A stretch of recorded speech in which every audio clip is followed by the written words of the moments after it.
दोस्तों, शाम के 5 बजे के करीब एक बेटे ने अपनी बूढ़ी माँ को एक चर्च के गेट के बाहर बने एक आरसीसी बेंच के ऊपर छोड़ दिया और वहां बैठाकर हाथ में एक पुराना सा बैग उस बूढ़ी माँ को पकड़ाते हुए, जिसके अंदर कुछ कपड़े और खाने का सामान था, वो देकर उसने जाते जाते बस इतना कहा, माँ आप यहीं बैठो, मैं अभी आता हूँ। इसके अलावा उस बूढ़ी माँ के पास एक कपड़े से बना हुआ उसका अपना थोड़ा पुराना सा झोला भी था, जिसे उसने अपने हाथों में पकड़े हुए था। लेकिन बूढ़ी माँ काफी देर अपने बेटे का इंतजार वहां पर बैठकर करती रही और इसके साथ ही समय बीतता गया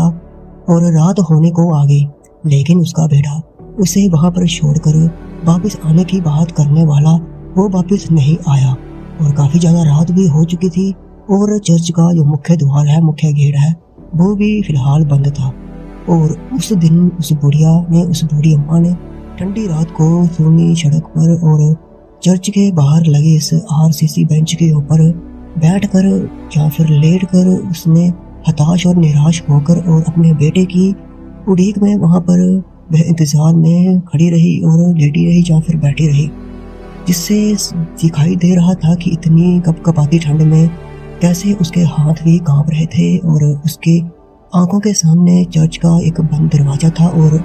ऊपर से जो उसके बेटे ने उसके साथ किया, उसने अंदर ही अंदर से उसका कूड़ा घूंट जैसे पी लिया था। यह भी एहसास होता हुआ उसकी आंखों से माँ की ममता से नजर आ रहा था और कहीं ना कहीं उस माँ को उसकी ममता को बेसहारा महसूस करवाता हुआ भी दिखाई दे रहा था। और दिल हर गुजरती हुई गाड़ी से हर एक इंसान से मानो कि जैसे पूछ रहा था कि मेरा बेटा कहाँ पर है और वह लौट कर क्यों नहीं आया। आप खुद सोचो, वही माँ जिसने अपने बेटे को अपने गोद में स्वर्ग के जैसा एहसास दिया, उसको पाल पोस कर इतना बड़ा किया और खुद भूखे रहकर उसको खिलाया, उसको बड़ा किया और अपने सपनों को बेचकर उसका भविष्य बनाया, उसे संवारा। लेकिन आज वही बेटा उसे परमेश्वर के घर के बाहर अकेला छोड़ गया और पूरी रात उस माँ ने उस कपकपाती ठंड में बाहर आरसीसी के बेंच के ऊपर बैठकर बताई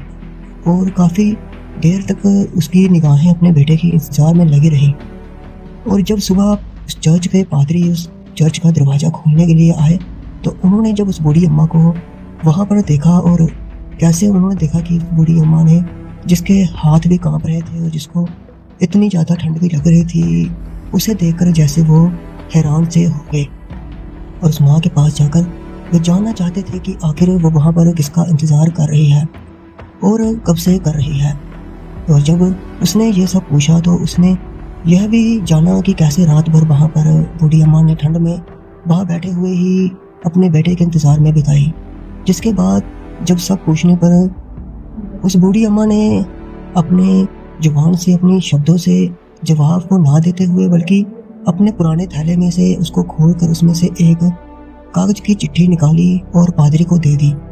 क्योंकि वह बात नहीं कर पाती थी और उसे इतना ज्यादा पढ़ना लिखना भी नहीं आता था। और जब पादरी ने कांपते हुए हाथों से चिट्ठी को खोला तो उसमें जो लिखा था उसे पढ़कर पादरी की आंखों में मानो आंसू से आ गए और उसे देखकर, उसे पढ़कर उसे अंदर ही अंदर दुनिया की ऐसी बिहेवियर, ऐसे जो कार्य हैं उनके ऊपर सच में जैसे मानो कि कोई रूह को हिला देने वाला घटना उसके सामने आ गई। क्योंकि उस फादर ने जब उस चिट्ठी को खोला तो उसमें लिखा हुआ था कि उसके बेटे ने कुछ ऐसा लिखा हुआ था जिसे पढ़कर पादरी भी असमंजस में और हैरान हो गए, क्योंकि वहाँ उस बेटे ने लिखा हुआ था कि मेरे नए घर में अब मेरी माँ के लिए जाने की इनके लिए जगह नहीं है, इसलिए पत्नी भी उन्हें बोझ मानती है और मेरे बच्चे भी उससे बहुत ज़्यादा डरते हैं और सच कहूँ तो अब मुझे भी उनकी ज़रूरत नहीं है। और जब ये हर शब्द पादरी पढ़ रहे थे तो जैसे ये शब्द उनके जमीर के ऊपर, उनके सीने के ऊपर जैसे प्रहार करते हुए नजर आ रहे थे और उस माँ का दर्द भी बयान कर रहे थे, जिसने अपनी पूरी लाइफ संघर्ष और हालातों से लड़ते हुए अपने बच्चे के नाम कर दी और इसके बावजूद भी उसके बच्चे ने उसकी ममता को, उसके प्यार को ठुकरा दिया, जिससे वो माँ कहीं ना कहीं अंदर से पूरी तरह से टूट चुकी थी। लेकिन इसके बाद पादरी ने माँ को बोला कि माँ, अब ये चर्च आपका घर है, इसलिए आप बेसहारा या फिर होमलेस नहीं हो, इसलिए आप चिंता ना करें, हम आपको अपने जो आश्रम है, जहाँ पर वृद्ध आश्रम है, वहाँ पर आपका ख्याल रखेंगे और आपकी केयर करेंगे। क्योंकि परमेश्वर का यही वचन है जो हमें बड़ों बूढ़ों की सबकी सहायता करने को सिखाता है, हम उसे फॉलो करते हैं। और इसके बाद जब बूढ़ी अम्मा ने ये सब सुना तो उसने धीमे से अपने सिर को उठाया और हल्की सी मुस्कान अपने चेहरे पर लाते हुए अपने हाथ उसी थैले में डाले और एक पुरानी सी फाइल को बाहर निकालकर पादरी के हाथ में रख दिया। लेकिन पादरी ने जब वह फाइल को खोला तो उसके पैरों के तले से जैसे जमीन ही खिसक गई, क्योंकि वो चर्च, वो जमीन जहाँ पर आज वो चर्च बनी हुई थी और पूरा उस चर्च का जो ग्राउंड, जो हॉल और जो एरिया था, वो सब उसी बूढ़ी माँ के नाम पर था। जी हाँ दोस्तों, क्योंकि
ही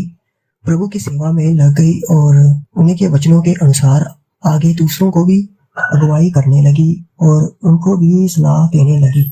जिससे आने वाली पीढ़ी अच्छी और माँ बाप के साथ रिस्पेक्टफुली और लव और लगाव को दिखा सके, उनकी रिस्पेक्ट कर सके। तो दोस्तों, आप भी परमेश्वर के वचनों पर विश्वास रखें, परमेश्वर के वचनों के अनुसार चलें, क्योंकि परमेश्वर का वचन हमें इंसान बनना सिखाता है। वो इंसान जो परमेश्वर चाहते हैं, ना कि वो इंसान जो हम खुद चाहते हैं या फिर दुनिया चाहती है।